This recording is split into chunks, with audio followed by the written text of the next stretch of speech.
Hello and welcome to this week's episode of the In the Name of Football podcast. Well, it's been a couple of weeks. We know that we have deserted you, but when it comes to transfers and all this sort of guff in the mid-season, and it just takes so long. So we're just like repetitive, isn't it? So what we're going to do is we haven't really got an agenda tonight, as in we're going to cover this team, that team. We're obviously going to cover United and Arsenal because that's what we do. Him being an Arsenal fan, me being a United fan. So we'll obviously talk about them too because they are probably the teams up talking about the most in the transfers at the minute. But we will just kind of like wing it. Like, right, we'll jump into Chelsea. We'll jump into who knows, a little bit of Spurs maybe or whatever. But if you are new around here, we are the In the Name of Football podcast. I'm Carl, United fan. And as always, I'm joined by won the European Cup, won the Premier League. They've won everything before they've even kicked the ball this season. Ash, the deluded gunner. How you doing, buddy?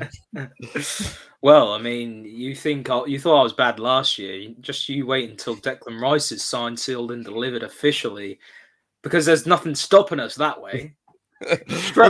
Treble. Well, this is exactly what I mean. Like, you wait until Declan Rice is signed.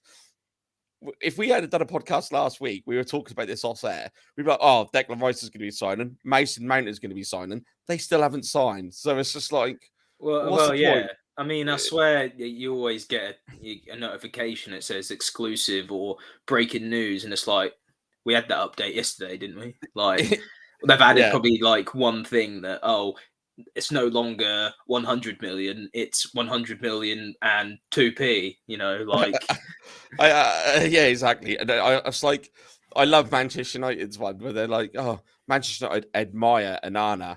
Manchester United are looking into the Onana deal. Manchester United are preparing a bid for Onana." And I'm like, it's 2042 and Manchester United are still admiring Onana. Do you know what I mean? Well, yeah, but the reason is because it's transfer season. Everyone loves listening to the latest deals, and that's exactly why we're doing a little transfer special today, isn't it? Yeah, exactly. And we are going to be doing something with Ben Jacobs. I think he's moving between from CBS at the minute, but he's absolutely brilliant on Twitter. We've actually got our notifications turned on for him now because he is really good and he does bring you some stuff. Yeah, he kind of just copies Fabrizio Romano and David Ornstein, just like retweets them, but he's actually a really good journo, like nearly 250,000 followers on Twitter. He's quite close to all the transfer action and that, so it'd be brilliant to have him on the show eventually. We have been trying to get him on. Everyone calls Fabrizio Romano a tap-in merchant anyway, so who do you believe? It's just one of those things. David Ornstein's the one, isn't he? He truly is the one. Well, you say it's a tap-in, but it's like, well, you trust those guys. It's like you might have heard something first, but once you hear it from those guys, it's like, right, it's actually some sustenance to it now. It's that reliability, isn't it? Yeah, 100%. But let's start then. Should we look at Arsenal first? Because obviously you're making some big moves. Declan Rice is going to be the most expensive player in English football history. British transfer history. Just missing out on Enzo Fernandez, 106 million, I think Chelsea paid for Enzo Fernandez.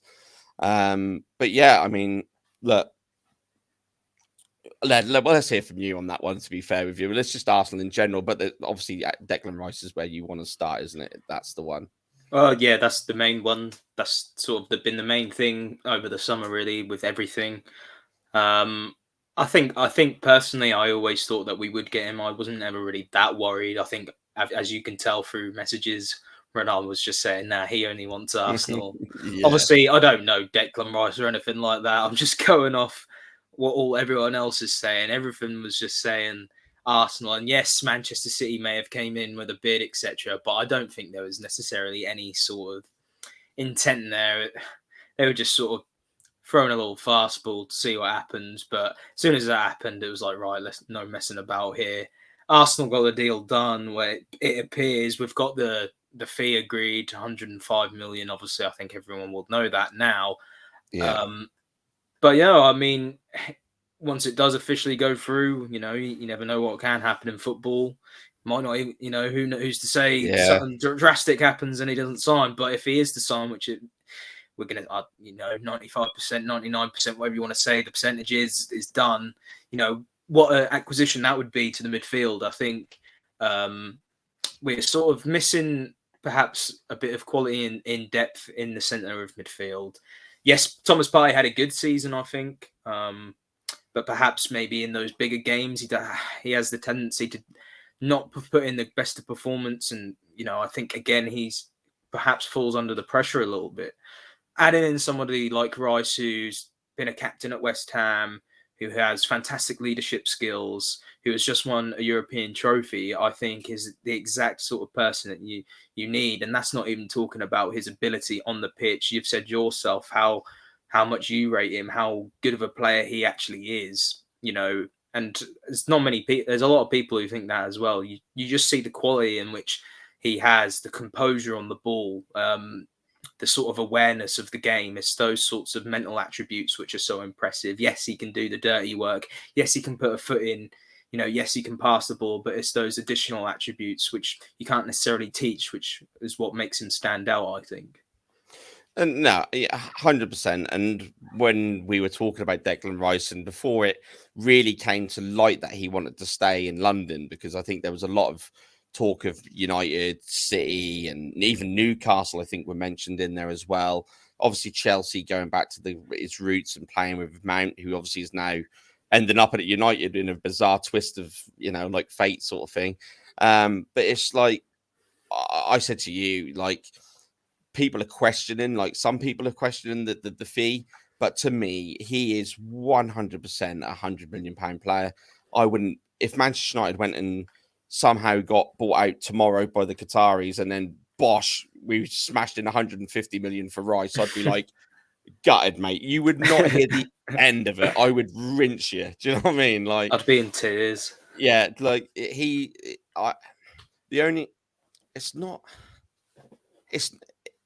start to think about things, and you because obviously with all the positives with it, you think about the negatives as well, and you think, well, can he handle it playing for Arsenal at the top of the league? But then he performed for England on the big stage, so you kind of rule that one out. And Arsenal and West Ham have just won the Europa Conference League, and although that's the lesser competition in Europe, you're still thinking, well, it's still European football, and it's European football. It's a cup top competition. You've got some very good teams who have been within the competition.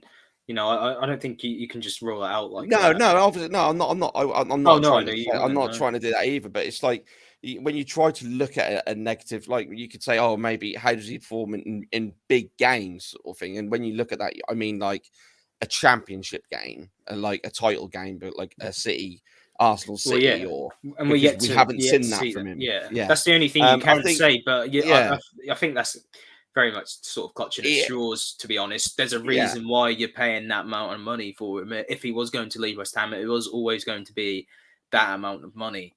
I don't think why though. I don't think he's 100. It's 100 million if he's Italian. I think there's English tax on there, 100%. English tax, Premier League tax, obviously that's just how it is. But that's how the market is at the end of the day.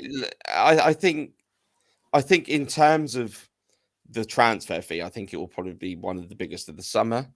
I'm not too sure whether it'll be the biggest transfer of the window, because I think like United still might go for Kane, which I think would be huge in the presence of the player, if that makes sense. Well, and obviously if the Qataris do end up coming in at Manchester United, then who knows what could happen? You know what I'm saying? I not just Manchester United. I think City might pull something out of the bag. There's now talks that they're on the verge of agreeing a fee with the for the centre back from Croatia, who I'm going to rely on you for a pronunciation there. Josko Gvardiol. There you go. I've probably got it wrong. You probably butchered it, but I just think there's more. There is more to come. I think Chelsea will still be very active, and we will go into that later on. But before we go off track, let's just concentrate still on Arsenal. I think the Havertz one is a little bit strange.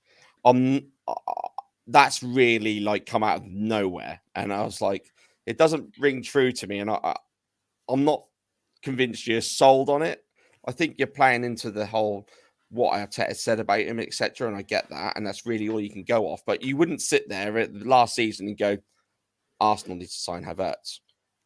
Do you know what I mean? It's one of them, isn't it? Yeah, and I totally see that. It was like there's still where's he going to play? I don't think really anyone knows where he might play. He might play up front. He might play on the wing. He might play in a more central midfield / attacking midfield role. No, there's not a clear position in the first 11 for him to just slot into easily, is there? But this is exactly the thing that everyone's been saying about Arsenal, is that they haven't got enough depth or enough quality in depth. Whereas you bring in somebody like Havertz, surely that's solving that issue.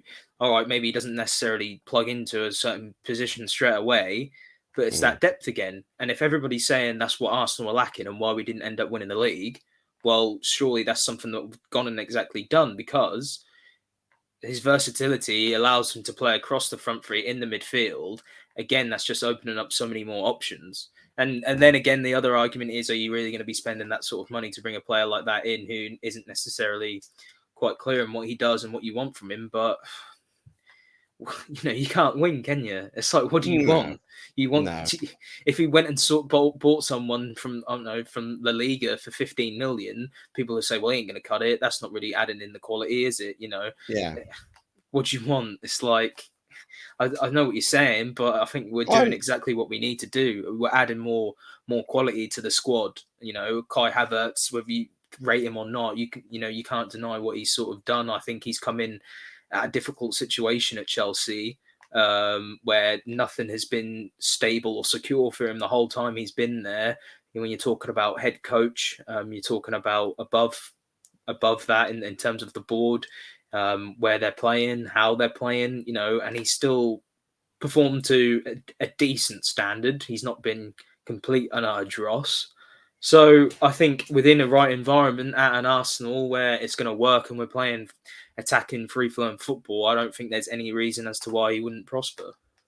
No, I don't question the quality of the player. I'd like to just say that previously, when we did the podcast 3 years ago, and when he first signed for Chelsea, remember we'd done an episode of Hot or Not, or whatever we called it, and Kai Havertz and Timo Werner, I was like, yeah, they aren't going to be these big stars, and you and Harry were like, they are. He is. They are, yeah. And I'm like, they're not. Do you know what I mean?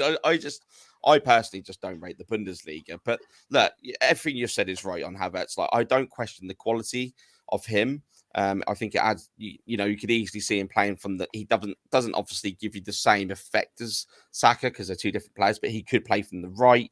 If Saka, it gives him a chance to bring that, and Vieira could play more centrally, and you could even play Havertz from the left if you have to. Play him as a 10. You could even play him as a 9, like Chelsea have been doing. So there's plenty of him you could get out of him. I'm not questioning that at all. I just think it was really, really like when it was like Chelsea getting for Havertz, I was like, what? Look, where did this come from? Do you know what I mean? Yeah. So people can say about how much he costs and stuff like that as well, but as I said, I think that's what you need. And I think he does add a bit of something different to the team as well. Like if he does play up front, I think he is quite tall. You can sort of play off him. I think Thierry Henry was talking about it actually, and he said you can play with him when he's a bit more back to goal. You can play where you can sort of use him as not a target man because he's not really of that ilk, but he is in a way as well because he adds his technical ability along with his height. Perhaps add a little bit of extra area ability because he's a tall bloke. Yeah. There's not that much height in the team up front other than that. So no, I just think again it's just another good bit of business, and I think it'll be quite similar to sort of the Trossard signing where he'll come in and add quality, and he can sort of we'll utilize him in a host of different roles. Yeah, 100%. Yeah, I think you're right there. It's just for me, like I'm just repeating myself, but it's just come from nowhere. Do you know what I mean? Have you heard the rumours with linking Arsenal to Mbappe though for next year? Yeah, and I'm just going to say this: even if United were to be taken over by the Qataris tomorrow, Mbappe's going nowhere but Madrid. So it's dross. Like you just don't buy into that at all. Like I see a report about Mbappe, and I'm like, garbage. Do you know what I mean? Because it's just not what. Well, it'd just be the typical like, well, Mikel Arteta likes Mbappe. Well, yeah. I mean, you would have thought he probably did, didn't he? Yeah, I think I saw Pep the other week. They're like, do you think City will sign Mbappe? And he's like, no, he's going to Real Madrid. We all know where he's going, so I don't even know why you're asking me. Which is true, isn't it? It's just, Yeah. it's not yesterday's chip paper. It's bloody freaking 5 years ago fish and chip paper, isn't it? Do you know what I mean? It's just like he's going to Madrid. Shock horror when he signs for Madrid. Do you know what I mean? Like, You'd have thought, yeah. Well, who yeah, knows? You'd have thought so. I think he is pretty much destined for that. yeah, Another Arsenal one I will quickly mention though is Aurelien Tchouameni at Real Madrid. There has yeah, been linked with him as well with another potential midfield replacement, especially if we're losing Granit Xhaka and potentially Thomas Partey. I think that would be extremely unlikely. That's what it seems to be. The reports are saying, but. I mean, if we manage to get him and Rice, I mean, I'd be very, very happy. I mean, I would be in utter shock if that happened. I saw it and I just didn't bother messaging him about it because it's like they only just signed him last year for like 80 million, and it's not like he's had a bad season. He was actually decent for him when he played. So Yeah, it was just sort of more of obviously like I don't think Ancelotti's necessarily played him as much as they wanted. Obviously with yeah, Camavinga, you know, Cruz, Valverde, Bellingham now. You know, they got so much talent there. It's like perhaps they would let him go in order to help facilitate another move where they could strengthen elsewhere. But, yeah, you know, it's 100% a long shot. And I mean, again, as you just quite rightly said, they only bought him last year from Monaco for about, 80 million. yeah. So if it would cost Arsenal again a fee like that, I think I've heard to get him. So, yeah, incredibly unlikely again. Yeah, 100%. But who knows? I agree with you. You never know in the world of football. And just quickly before we move on from Arsenal, it looks like they're going to get Jeremy Timber from Ajax around about 40-45 million, which, versatility wise there, a lot of criticism for not rotating White last year. But then obviously, what's his name? The fullback for Yeah, Arsenal. Tomiyasu was injured at a Tomiyasu was crucial injured. part. So Yeah. yeah, So obviously we couldn't rotate him. yeah, so I just think it gives you the option there, and obviously he was like heavily linked with Manchester United until they went to Martinez. So yeah, I think that would be another great sign and gives you the option, especially when we saw how much of a difference it made with Saliba being out of the side, and we did emphasise the fact of like either Holden, I mean Cavor or Kaiwa, whoever how you want to pronounce it, actually he actually did fill in all right, to be fair with you. But yeah, definitely highlighted Holden, and I'd be surprised if Holden was still there if you signed Timber.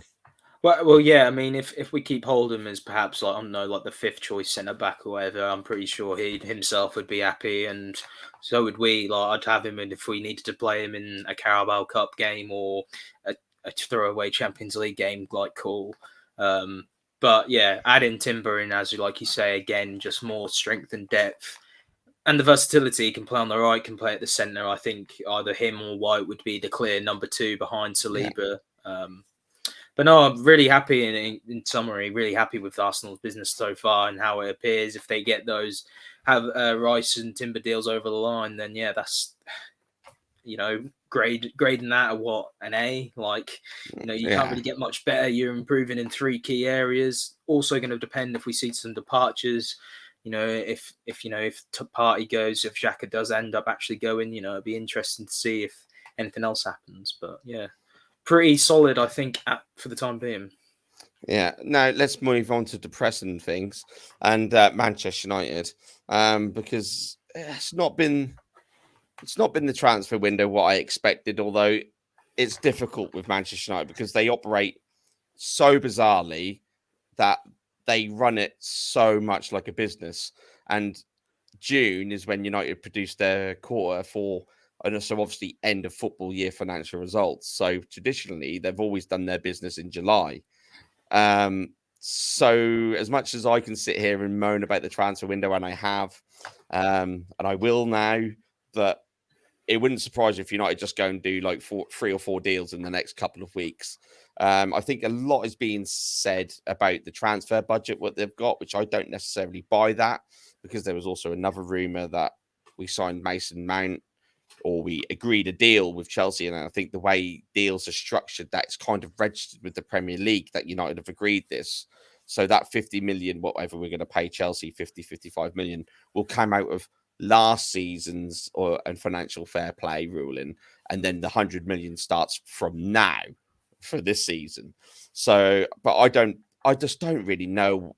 It's so rubbish, like how it's all developing at United this summer. It's just, but then I don't know whether to believe it either, because like I think a lot of stuff is written just to rile the fans up because we know clickbait. And I think like there's so many people will just latch onto the fact that, oh, United have only got 100 million to spend. And also, you've got to think about it reversing that. United have always had United tax. Now, if we sit there and go, we've got 200 million, we've got unlimited resources, we could buy who we want. Well, now Mason Mount's 90 million, and this is what's always happened. So the fact that they're saying we've only got 100 million, like in the case of Anana right now, there's always this talk of like how we just said, like, oh, we admire him. Oh, we're looking at him. We're doing this. And in actual fact, we could be directly talking to Milan behind the scenes, and they know we're not going to go above 50 million because we don't want to be like that no more. Do you know what I'm trying to say? Like, yeah, there was chief executive. There was I read an article the other day where someone, I can't remember who it was. Someone within Manchester United was like, yeah. As soon as the chief executive picked the phone up, he was like, oh yeah, he's 40 million. They'll just add an extra 10, 20 million onto the price. Like, what's the guy's name? Is it Paul Torres, who's now gone to Aston Villa? Now, well, I remember United being linked with him, and all you heard was 65 million pound release clause, 65 million pound release clause. And I think Fabrizio Romano was like, yeah, Villa have paid nowhere near his release clause. They've agreed like a deal of like 40 million. And you're like, well, United would be paying the release clause. There's no doubt about it. And I know that's the price you pay for being these big clubs and producing these massive turnovers and stuff like that. And I get it. But you look at the Kovacic deal going to City, 30 million for a player who with a year left on his contract. I know he's a little bit older, but then United are now paying double that for a player of his last year of his contract. And you're like, well, how does that work? Or I know it's because he's English and he's 24, and I get that. Well, yeah, exactly. But you can't say there's like United tax and Man City wouldn't, because everyone knows obviously how affluent Manchester City are. So that doesn't really make sense, does it? No, but there is a thing called Manchester United tax. Yeah, I know there is. It is known that United, as soon as they go in for a player, it's just. I'm not sure to believe it, to be honest. You know what I mean? But anyway, I don't know how United are playing it. It's so confusing. I think it's obvious that their top striker target is Harry Kane, but I think that depends. If Bayern Munich now went and got a bid accepted of 80 million, then United could just go, right, bang, 80 million again. We'll match that. And then Harry Kane could then go, right, well, if you've accepted Bayern's, you need to accept United's because I'm going to go there. And then it kind of forces Harry Kane's hand. Whereas before with the Man City move, when that failed, it was only Man City. So there was no one else to actually prolong it and make it happen. Does that make sense? And also the contract situation at the time, he had 3 years left on his deal at Spurs. So I think if Bayern sparked that and they got that deal like agreed, or there was an offer accepted, I think United would then step in. Their hand would be forced. Well, yeah, because everything that we've seen at the minute is not Bayern Munich. Manchester United haven't really been associated with Kane that much, have they? No, but I think that's also. I think, right. Did you see Manchester United going for Mason Mount this summer? Where did that come from? Yeah. I mean, there's rumours like with Arsenal, I think, but and Liverpool. Liverpool and Arsenal were the main ones, and then all of a sudden, bang! United, it's come out of nowhere. Well, so just quickly on Mount, just him as a player and what he brings. It was quite interesting. I saw we did a Parlay Sports video. If you haven't seen that, check that out on our Twitter at ITNOF podcast. We did that with some from the Daily Gooner podcast, and he would put an interesting tweet out, actually, just sort of saying, why have Manchester United gone for Mount? you've got, if say you had a midfield three of what, Casemiro, Mason Mount, and Bruno Fernandes, you're lacking a sort of a ball player there who's got a bit of tempo, who's going to play between the lines. There's no clear sort of out and out ball player there, and I know Bruno Fernandes is obviously going to be playing those through balls and defense splitting passes, but who's the guy in there who's going to sit and control the tempo as such? What do you think of the signing in itself? Is it like additional player who's going to be quite versatile and perhaps play in that Bruno role if needed, or play from the wing, or is he going to play in that front three? Well, middle three, sorry. First things first, I said this on that parlay video, actually, I am not a Mason Mount fan. I'm not bought into this Mason Mount thing. The thing I will say is that everything Erik ten Hag has done in transfer wise, yes, I slagged off Weghorst, for example, but for what we needed him to do and what Ten Hag could do, he probably got the best which is available to him. Do you know what I mean? Like you said it, there's some stats out there which we played arguably our best football with him we got the better results of him in the side. So maybe it was worth everything we done, and maybe I'm wrong. I'm no football expert. I'm just a supporter like yourself. But with Mount, I saw an article where he had like very, very good high pressing stats, very, very good defensive stats. So he's kind of like an all-round midfielder. A lot of people look at him as more of an attacking player, but he's actually very energetic around the pitch in general. So I wouldn't be surprised, and I think at times it let United down last year, where you had like an Eriksen beside Casemiro, and you never saw Eriksen. You would never think, well, that's Eriksen's role, would you? You think he was more of an advanced player.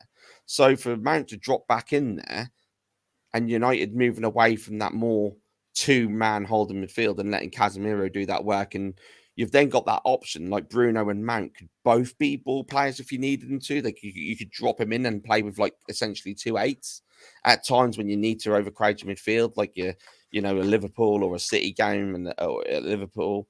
They're the games where you might be able to see the best of them. So, and also it allows you to go Casemiro with Fernandes beside him and put Mount in there and be more of a pressing player and make Bruno the ball player. So you've got, because Bruno, a lot of people think that Bruno is just this attacking midfielder. Well, actually, he played in the two at Sporting. I don't know, it's a different league, but he's at Bruno Fernandes. I think there was a time last year where Eriksen was injured and they dropped in deep and he was pinging balls left, right, and center. He looked like a quarterback. He was unbelievable. And personally, I think it would work. I think it would work because I think Casemiro is good enough with the ball. I think it's not as if he was ever underrated with how he could play football, but no one ever really realised just how good he was, with the ball at his feet and his passing ability. I think Casemiro is good enough to do that. And as you said, equally with Bruno, he definitely does have the capability to drop deeper if need be. And just adding that little bit of extra mobility and pressing ability in the midfield, as well as, you can't deny, I think he's very, very sound technically as well, Mason Mount. I think that could potentially offer a very solid middle three. Absolutely, 100%. He's, it could.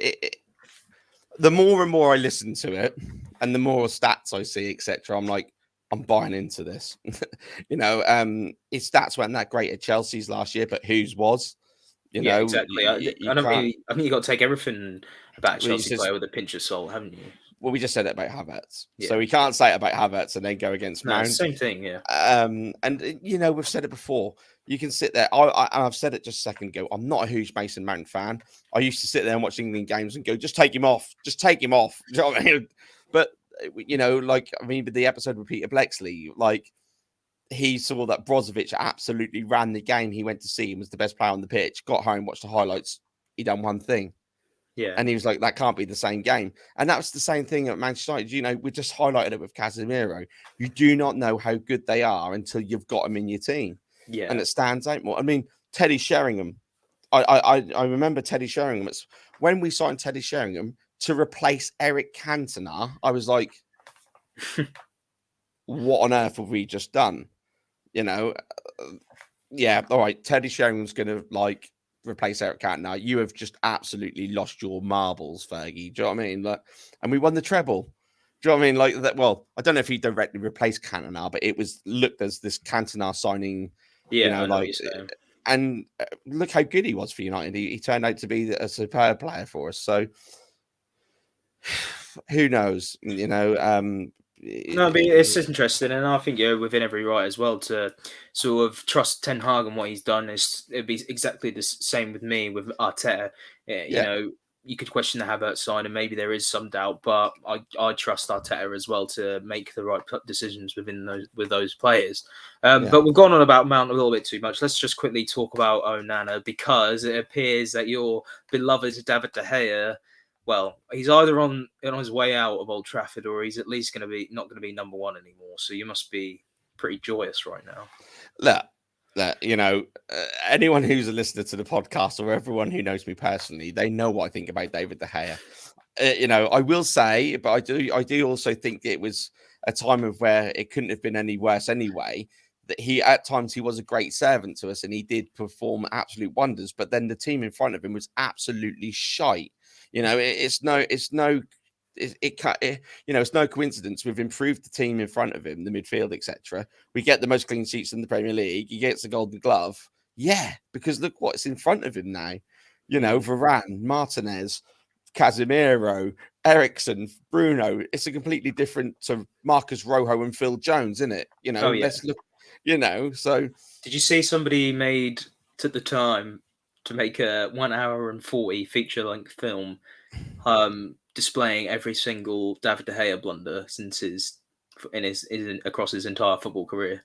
Oh, hang on. Was the video an hour and 40 minutes? Yeah. Well, that just spells that just how can you get 140 minutes of goalkeeping mistakes? I saw a brilliant tweet. It was absolutely magical. It was like Manchester United should offer David De Gea 375 grand a week. They should keep him. And what they should do is put the 375 grand a week outside of his 6-yard box, because he'll never claim it. And I was like, that's the tweet of the year. I was like, that's brilliant. But it's just, look, I think. Well, we've heard about your opinions on De Gea enough, okay, though. right. Let's just go on to the actual him going. Look, you know, this for me just emphasizes the fact that there is only one person in charge at Old Trafford. If you are to believe rumors of the reports and stuff, I think it was Chris Wheeler who reported it, that United offered De Gea a contract on reduced terms. He accepted it, sent the contract back, and under Ten Hag's orders, United pulled out of the deal and offered him another contract, again on reduced terms to the one he'd already agreed.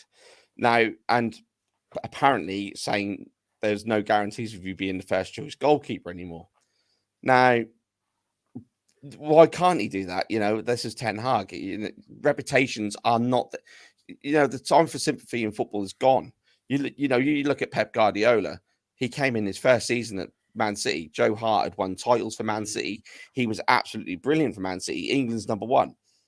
Was 3 months? 3 months in. I think he played one game, didn't he? He made his mind up here before. He was never going to keep Joe Hart as a keeper. Never. Exactly. But that Joe Hart was probably Man City's best keeper for about 50 years. Yeah. You know, and they just ditched him. And that's what you got to be. Like Ronaldo, he won that war.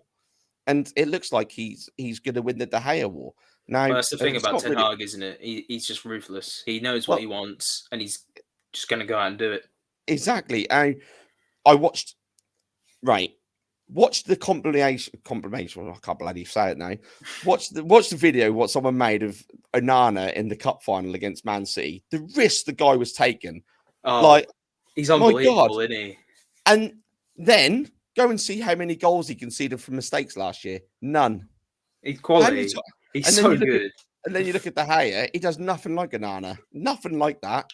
He literally plays as like an extra defender. Like he again, literally in that Champions League final, he was playing so high out of his box, and like he almost becomes like another centre back in possession. And he's distributing is unbelievable. Like, and it's not just that, he's an unbelievable shot stopper as well.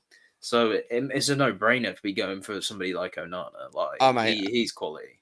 I'm absolutely delighted that we've actually. eh, I'm not being funny. We could have got Peter Shilton out of retirement. I would have been delighted that he's gone. You know what I mean? The time for sentiment is gone in Well, let's football. not forget as well. Obviously, Onana was with Ten Hag at Ajax, so they've Yeah, already got a relationship there. There's yeah. already that trust. I think Mm. you'll definitely end up getting him, won't you? It's just be a matter of time. Well, I just saw it. I saw before we come on that there was a tweet from Ben Jacobs saying that apparently a Saudi Arabian team has lined up a bid for Onana and they've presented an offer. Now, for me, that stinks of the Anana's agent was like, "Come on, we're going to push this deal." Do you know what I mean? We're going to do something.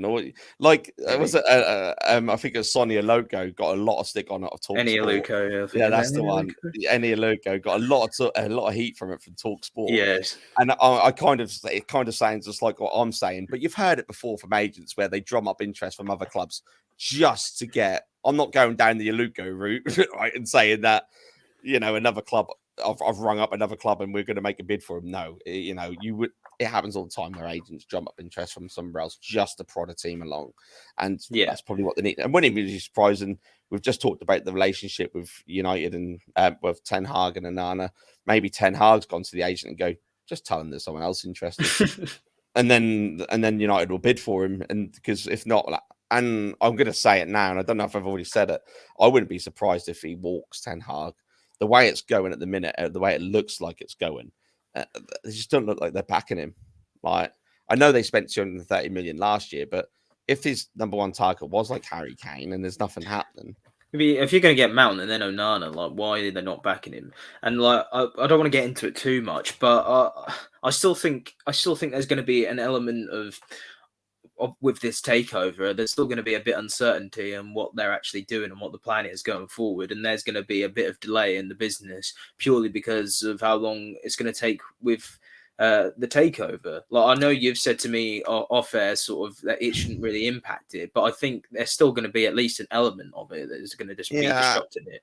Yeah, like you said, not going too much into it, but my take on that is simply because I think because of the way Manchester United is run and it's effectively a business, that 100 million or let's say 150 million, whatever United have on transfers, seems to be the normal for Manchester United every season. They get 150 million. So it's like written into their P&L that they can spend 150 million, no questions asked. If you go over that, that's when we start questioning it. That's when you'll start getting sign-offs from the Glazers to spend more money, etc. I think so. Yeah, but well, if you're saying that's like that 100 million, then that's that. Well, that's Mount and Onana, really. That's it, isn't it? yeah, but then obviously they can generate that through player sales. If they get anything, I think that the thing is 100 million, and then they can spend anything else they generate on sales. Well, yeah, So I mean, we've got a couple of linked. Fred's been linked to go out, hasn't he? yeah. Maybe Mason Greenwood, he could be leaving. Don't know what's going on with that one. So yeah. Yeah, there's plenty there. You got obviously McTominay's been linked away. Like you just said, Fred and Maguire, that's still not going away. There's a lot of fringe players there who've been told that you forget Alex Telles, Eric Bailly, Henderson. Henderson on the way to Forest, that sort of thing. So there's plenty there to go out the door if we needed to. And let's just hope that the Saudis get their act together and come and take Martial for like 50 million or something like that. we can but hope. But yeah, there's plenty going on at United, so we'll actually see where they go with that. And I just think it's a little bit muddy. I just think it's not set. Although I go back to my initial point, and they might have learned their lesson. They're not actually shouting about the players they want to buy now. I didn't see like Onana again. It's not something which has been linked all during the season. And then all of a sudden we're going for him. It's like Mason Mount. It's not, you haven't seen it link. It's just come from near enough anywhere. It's just out of the blue, right? We're going to sign Mount. It's a bit like Martinez last year. There's little things which are just coming, and it's just, yeah. So maybe we've learned our lesson, or Yeah, we'll maybe see. we're just skint and we ain't got nothing, and the Glazers need to die. Who knows?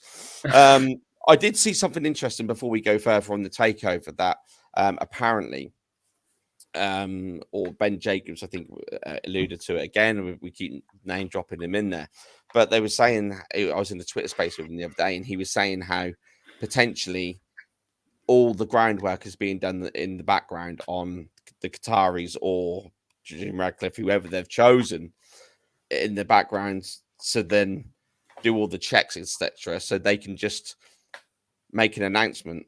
Because let's look at this closely. They've only done two things. There's so much talk, and it's all media talk. If we look at it properly, you've heard the Glazers say that they were looking at investment with a potential full sale, and they made that announcement in like November time. And then the only other thing they've done was been pictured welcoming both Sir Jim Radcliffe and the Sheikh's entourage to Old Trafford. That's the only two things which have happened. No, there's been no official statements, anything other than we're looking for investment and potential sale, and them two being welcome to the club. Other than that, you've heard nothing official from Manchester United. So why wouldn't it then just go sold? Because they don't play their business out in the public. The Glazers have never ever said anything about Manchester United in public. Nothing. They're not like when they're like, you watch a lot of American football and the NFL, but you don't. They always talk about the Buccaneers, don't they? They're like, when they win the titles, when they won the Super Bowl, they were on the pitch, weren't they? You know, and they had the picture taken with the Super Bowl trophy and everything. That doesn't happen at United. They don't talk about Manchester United. You know, so what? So all of a sudden, we've heard nothing from the Glazers in 17 years, and now, they know it's going to be 6 billion. They know it's going to be 5 billion. They know it's going to be sold to this person. Bollocks. You know, it's all done behind the scenes, and I would not be surprised from nowhere sold. Because look at Newcastle. It was like nothing, wasn't there? Lots of rumours of takeovers, and all of a sudden, sold. So yeah. Anyway, look. Remains to be seen. Remains to be seen. Yeah, 40 minutes into the podcast, we've only covered United and Arsenal. Surprise, surprise. Do you know what I mean? Well, let's go through the main other deals then. Obviously, Sandro Tonali, that one's officially confirmed today, wasn't it? After, I think everyone knew again that he was going to be on his way. What do you think about that one? Obviously, Newcastle spending heavily. I think we are probably going to see them come out and spend quite heavily now, a bit more than they have done the last couple of years. They're slowly building that up. Obviously now secure Champions League football. I don't think they're going to stop at Sandro Tonali, are they? What do you think of the signing? Because I think he's going to be quality. To be honest, I think we both quite rate him quite highly. I think we both quite highly rate him through Football Manager stats. I mean, we do. That's a big part of it. Yeah, you do watch a lot of Italian football, and from what I've seen of him, he is a decent player.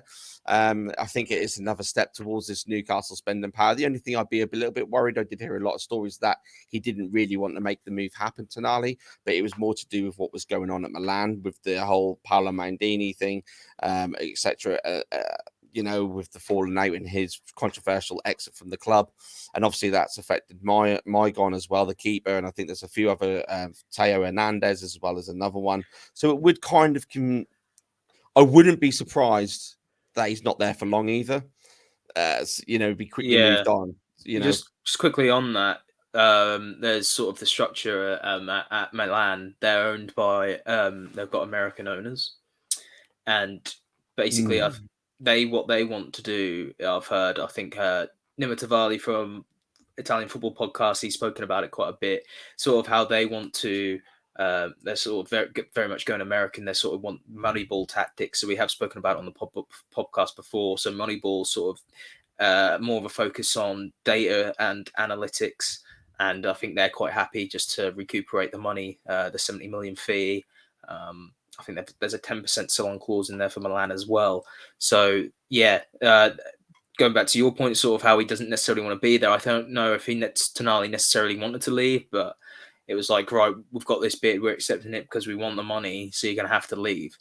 And I know a lot of Milan fans are pretty upset by that, and it's sort of how the sort of Premier League takeover now, and the Premier League sort of becoming like a Super League. But again, the Tonali thing, you can't necessarily compare it because Tonali, albeit yes, he is a Milan fan. And he was a Milan fan as a boy. He's not a one club man. He was at Brescia before that, so it is slightly different. But yeah, pretty interesting what's going to happen at Milan. But yeah, I think you're right as well. Yeah, going to see Newcastle spend a bit more money. I haven't necessarily seen them linked to too many other players. I don't know if you have though. No, I've got to be honest with you. I haven't really seen a lot of it, but I did see something today. Newcastle United's spending since the takeover now up to 319 million with a net spend of 304 million. Which is again like, look, it's completely different to Man City. We've been slated for being a little bit jealous towards what Man City have achieved, and you can look at that and say whatever, it's going to be natural because obviously they beat your team to the title. They're my rivals in my, they're the United. They are one of our main rivals. What are we? Yeah, there'll be a slight bit of jealousy in there, but we are actually generally fighting the cause of football in general, not just our jealousy or whatever you want to look at it, but. If Newcastle are doing it right, I did see Tino Livramento linked. That went a bit dead from Southampton for 12 million, which again, Newcastle United replacing their right back Trippier before we've even replaced Gary Neville. But yeah, it's like I think Newcastle United seem to be doing it right. Rumors of them only having 75 million does kind of add up. If Tonali's a 55 million pound transfer, Livramento 60 and then another 12 million on him brings up to around about 70 million. So with sales going on, a net spend of 75 million seems about right. I think Newcastle United will project their money and spend a lot more after next season, because then you've got that turnover is included with the from Champions League football next season, because they haven't necessarily got that money as effect, because so you can't really. They could get knocked out in the first round, in the knockout in the group stages, and then they've lost potentially. Yeah, their league finished last season, and the fact they have got Champions League football for next season will obviously in part allow them to spend more within financial fair play, obviously. But you have just said what they've spent 300 odd million on transfers net.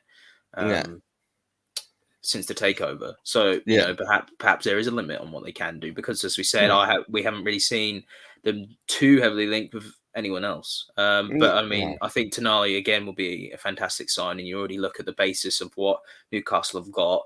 Do they necessarily need anyone? They obviously already got Gordon not too long ago.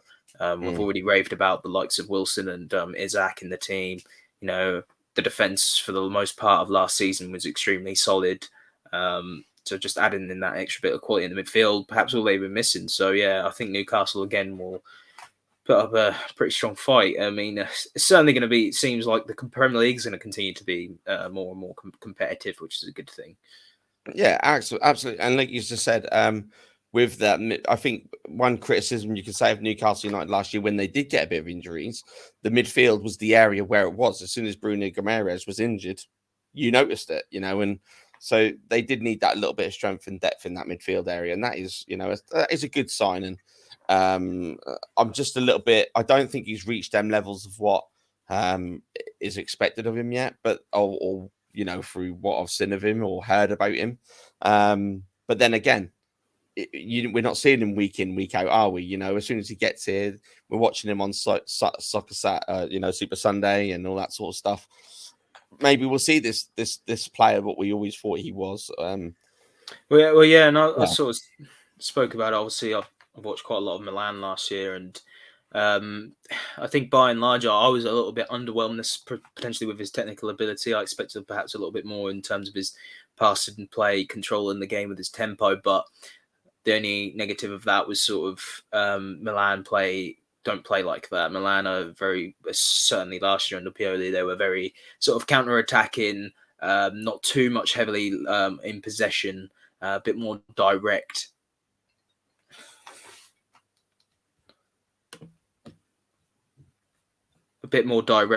And we'll see. I think he'll end up working out well. No, I think it's a great sign. And I mean, moving on from Newcastle, there's not been a lot of linkage with departures, etc. They've been a bit quiet, haven't they, really? But if we were to look at, how long we got, because if you go on about Chelsea, we could be here for a long time. Like the amount of departures, I couldn't even reel them off. You've got like, I think Mendy's gone, Koulibaly's gone, I think Azpilicueta's gone. I think He's on the verge at least. yeah, you've got Mason Mount, you've got Kai Havertz, you've got Kante's gone. Like what on earth? Like I don't know if I mentioned Koulibaly. Like there is so many departures, and I Well, think they needed it, didn't they? yeah, they did, but it's just it's outrageous, isn't it? I think it's yeah. Well, yeah, and it's actually quite interesting. A few reports that have come out, obviously, links between Saudi Arabia, Chelsea, Todd Bowley as well. Obviously, can't confirm or deny whether it's fact or not, but there have been some reports. Obviously, there has been some dodgy dealings there, hasn't there? I think you know a little bit more about it than me. Yeah, I looked into this. I actually asked again, name drop it in Ben Jacobs on a Twitter space the other week, and he said basically it's someone on the Chelsea board is a head of a group of hotels or something, which the Saudi Arabian company, who are also linked with Newcastle, they own part of this company who he is a part of. So it's a very, very, it's probably like me now going into my work tomorrow and asking them to buy a little bit of the company down the road, which I used to work for, who my mum knows. Do you know what I mean? It's one of them. I think it's a little bit clutching at straws. And I was one of them who was clutching at straws, probably wanting them to get done again. But I think when something happens like that, and Ben Jacobs was very good at explaining this, you're not seeing overinflated prices for them players. Yeah, you're seeing it on the wage level, but if Koulibaly had have gone to wherever he's gone to Saudi Arabia for like 80 million, in actual fact, he's probably gone under below market value. So I think his transfer fee was probably about 25 to 30 million, which Chelsea have actually took a loss on that, and Mendy was a loss as well. Oh, So it's well, not I don't know about that because obviously, Koulibaly's now 32. He's come off a poor season at Chelsea. You know, is it really? There wasn't really any other interest around Europe. I'm no, not but too sure whether it is. Maybe it is it, slightly inflated. I think and it's exactly, I kind of agreed with what Ben was saying. You're not looking at like a 60, 70 million pound Yeah, transfer. Then around you'd have 20 million. Yeah, it's But fair enough. then you'd have to question it if these players were going to like Kante. I think Kante was quite relatively cheap, or was it a free Is he transfer? going on a free or something? Yeah, I don't So think there's actually a it's fee not involved. the thing. What Chelsea are doing is getting their players off the books, and they've just hit the exit jackpot, haven't they? That's all they've done. They've hit the outgoing jackpot. They've got someone who's willing to pay him relatively okay money. But the biggest thing for Chelsea is that they've probably paid Koulibaly a good 250, 300 grand a week. Kante probably on a good whack of wage. Yeah, they're clearing that wage budget, aren't they? It's going to be huge, and they desperately need to trim that squad. It was massive, like the outrageous reports that they couldn't even fit everyone in like the dressing room and things like that. It was just silly. So yeah, I mean, it's just way too much going on there. And they've got a good couple of signings there. And Kuku's come in now from Leipzig, and they've also signed Jackson from Villarreal, who was actually I think he was the top goal scorer in the second part of the La Liga season. Had something like 15 goals towards the end of the last 11 games of the season, something stupid like that. Really, like quite what you call it. Yeah, I've completely lost it now. Clinical in front of goal. So well, everyone knew they needed a striker. Yeah, so they've probably strengthened in the right areas at the minute, and they've probably got rid of the competition. And I wouldn't say competition, but sometimes the manager, when he's got all these options, they tend to tinker too much. Do you know what I mean? So they've kind of like now got that right. We've only got 4 centre halves rather than 6 or 7. So you constantly rotating it and trying your hardest to squeeze someone in who might have had a good training session that week. Oh yeah, for sure, and that was definitely a big part of their issues. I mean, they have still been linked with some other players, though. I mean, there is one player who's actually been linked with a number of Premier League clubs, and that's Gabri Vega, Celta Vigo. Don't know if you've seen, but Liverpool are interested, Chelsea and Manchester City reportedly. Obviously, with Manchester City looking like missing out on Rice. They still appear to one another a midfielder, so Gabri Vega potentially, and then obviously Liverpool. They've obviously got Alexis McAllister in, but they still want some more midfield recruitment. So yeah, Well, he's another option. Well, we can kind of talk about that as well and mix that in with this.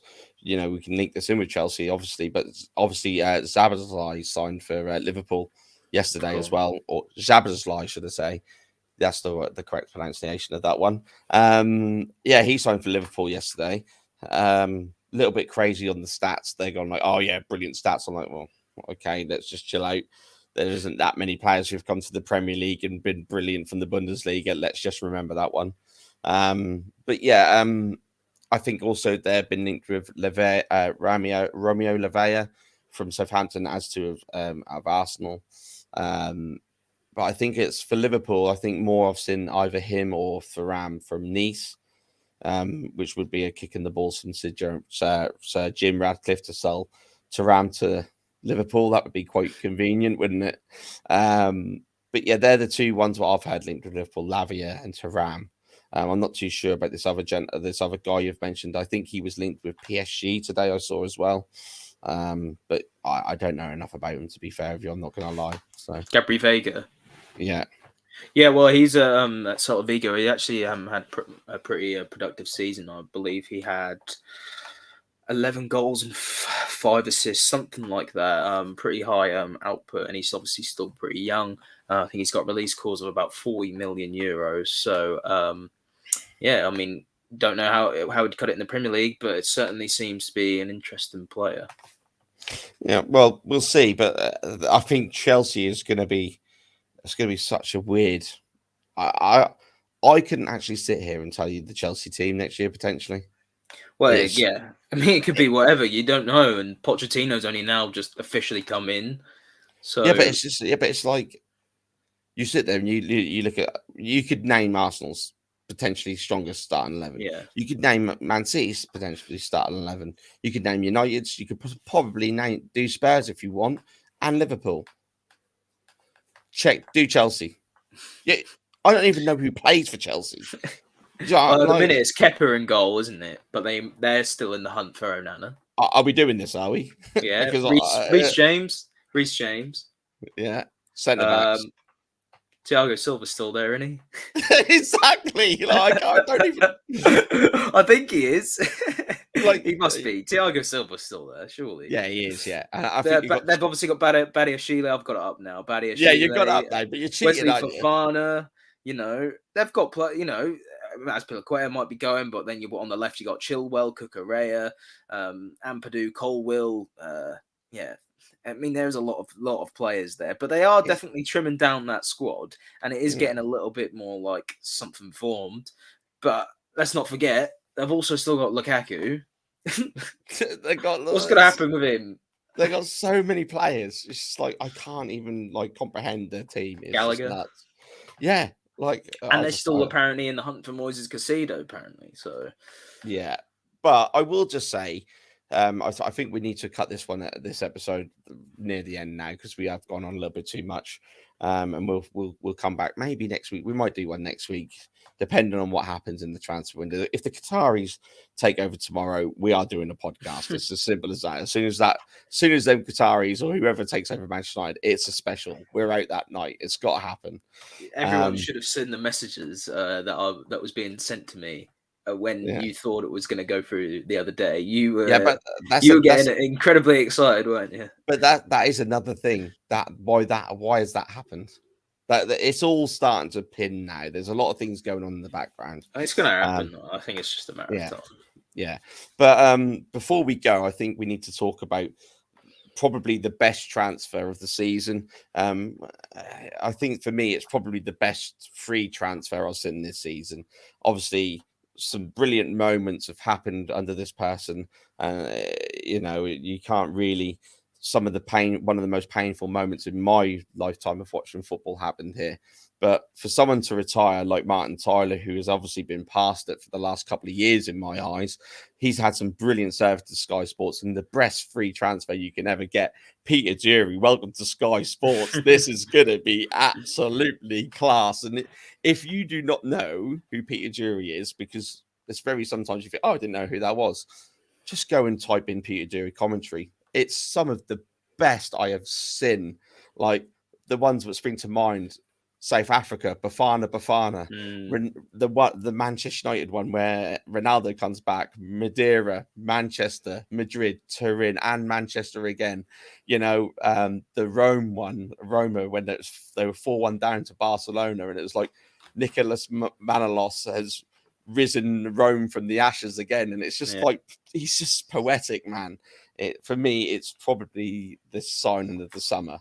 And I think that's what we needed, really. I think you said, Martin Tyler's definitely delivered some great moments over the years, but it's just his time sort of come and probably should have done a few years back. I mean, I agree. I think he'll probably deliver some pretty good moments, and the way he describes football is pretty beautiful. But I've seen some people think, well, once you're hearing it every week in, week out, you might start getting a little bit fed up with it and all. How he might go a little bit too fancy sometimes. Yeah, maybe so. But I think it's very, I think one of the masters of the game when I was watching football growing up, and it still is, he's probably at the tail end of his career now. But when we interviewed him before, Clive Tilsley, some of the things he said was very poetic and stuff. Like I remember, and I asked him about it. York, he's round the keeper, full speed ahead Barcelona, and you put them moments in time in football and it sits in your time, sits in that memory all the time. But I've just mentioned 4 moments over a career probably spanning 20, 25 years for Peter Jury, so it's not like it happens every week because he might just be, we'll probably sit there the first game of the season expecting fireworks and it's just like, where's Tyler? We've picked this guy up so much. But yeah, for me, I can't wait. I can't wait. If anybody doesn't know, just go and type in Peter Jury commentary. Surely they know. Yeah, they do. But sometimes you just don't know the name, do you? Yeah. But anyway, look. Let's see. Still, we're talking about players like Mount and Rice, and none of them have been confirmed. So, if anything happens, we'll be back next week. If it doesn't, we might be back next week. But we're just all we've said is that we're not going to sit here and just talk to you about football transfers that might happen. We'll talk about stuff which is happening, and because we just don't want to be boring you. I think that's the kind of the word we've said, isn't it? Yeah, just sort of go through what we know. We don't need to harp on too often, but as we said, incrementally going.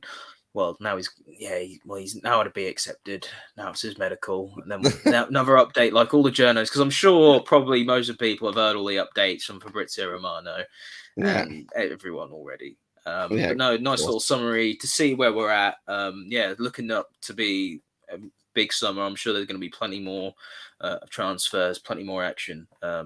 It should be a good one.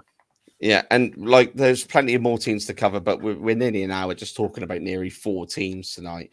But there's a lot of that, majority is out of the way, and we'll look at other people like Spurs, obviously big signings with Maddison and what can happen with Harry Kane, etc. But then if we talked about it all tonight, we'd have nothing to talk about potentially next week. So I think that's a perfect place to leave it for the week. And De Gea's gone. Please let it be a reality. And Arsenal are going to win the treble because that's quoted. I've quoted that one already. Oh, no. Arsenal won the treble. Arsenal won the treble on the 3rd of July. Do you know what I mean? So anyway, well, what can you say when you bring in somebody like Declan Rice? Oh, mate! Before we go though, what that song was brilliant, wasn't it? How good was that guy's song? If you want to see what we're talking about, there's a song some guy made up about Declan Rice signing for Arsenal to the sound of Only Fools and Horses, wasn't it? It's absolutely brilliant. I think we've liked it on our Twitter. Just go and have a look at there. But until next week, I think that's it, innit? Catch you later, guys. See ya.